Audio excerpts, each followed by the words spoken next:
Welcome back to the channel. In today's video, I'm going to show you guys how to hide your taskbar on Windows 10. It's very easy to do. It just takes one setting change. Now, when you're on your desktop computer, as you see right here, if you just go down to the bottom where your taskbar is, if it's on the bottom or on the right-hand side of your screen, you just want to right-click on your taskbar where it currently is, and then you just want to click on Taskbar Settings.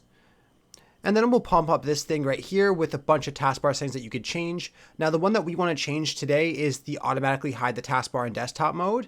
If we just click this and turn this on, you'll notice that it automatically hides the taskbar. So if we exit out of here for a second, there is no more taskbar. To access the taskbar after you change this setting, you just go over to where it used to be and just run the mouse over it, and then it will pop up. But the second you move your mouse away, it will disappear.